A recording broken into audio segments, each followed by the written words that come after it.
सब जानत प्रभु प्रभुता सोई, तदपि कहीं बिनु रहा न कोई।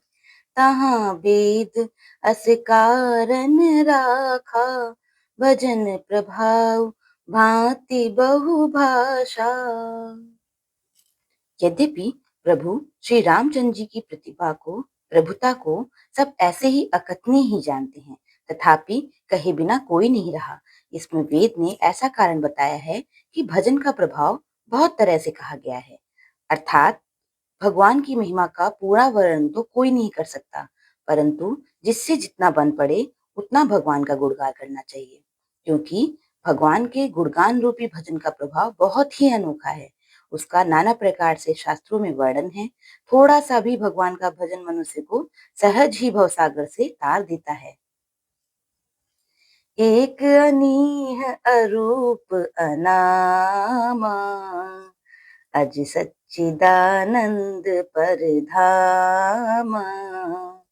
व्यापक विश्वरूप भगवाना, तिहि धरि देह चरित कृत नाना। अर्थात जो परमेश्वर एक हैं, जिनकी कोई इच्छा नहीं है, जिनका कोई रूप और नाम नहीं है, जो अजन्मा, सच्चिदानंद और परम धाम है, और जो सब में व्यापक और विश्व रूप है, उन्हीं भगवान ने दिव्य शरीर धारण करके नाना प्रकार की लीला की है। सो केवल भगतन हित लागी, परम कृपाल प्रणत अनुरागी। जेहि जन पर ममता अति छोहु, जेहि करुणा कर कीन्ह न कोहु। वह लीला केवल भक्तों के हित के लिए ही है, क्योंकि भगवान परम कृपालु हैं और शरणागत के बड़े प्रेमी हैं, जिनकी भक्तों पर बड़ी ममता और कृपा है।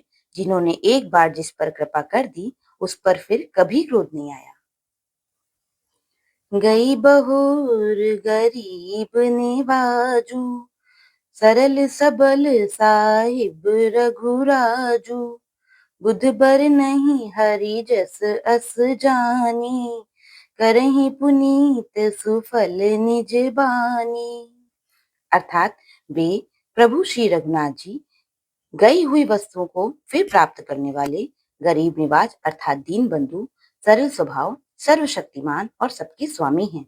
यही समझकर बुद्धिमान लोग उन श्री हरि का यश वर्णन करके अपनी वाणी को पवित्र और उत्तम फल अर्थात मोक्ष और दुर्लभ भगवत प्रेम देने वाली बनाते हैं।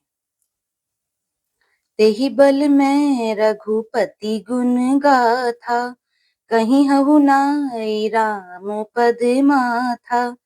मुनिन्ह प्रथम हरि कीरति गाई, तेहि मग चलत सुगम मोहि भाई। अर्थात उसी बल से, महिमा का यथार्थ वर्णन नहीं, परंतु महान फल देने वाला भजन समझकर भगवत कृपा के बल पर ही मैं श्री रामचंद्र जी के चरणों में सिर नवाकर श्री रघुनाथ जी के गुणों की कथा कहूंगा। इसी विचार से वाल्मीकि, व्यास आदि मुनियों ने पहले हरि की कीर्ति गाई है। भाई, उसी मार्ग पर चलना मेरे लिए सुगम होगा। अति अपार जे सरित बर, जौ नृप सेतु कराहि। चढ़ी पिपीलिकहुँ परम लघु, बिनु श्रम पारहि जाहि। अर्थात जो अत्यंत बड़ी श्रेष्ठ नदियां हैं, यदि राजा उन पर पुल बांध देता है, तो अत्यंत छोटी छोटी चींटियां भी उन पर चढ़कर बिना ही परिश्रम पार चली जाती हैं। अर्थात इसी प्रकार मुनियों के वर्णन के सहारे मैं भी श्री रामचरित्र का वर्णन सहज ही कर सकूंगा। बोलो सियावर रामचंद्र जी की जय।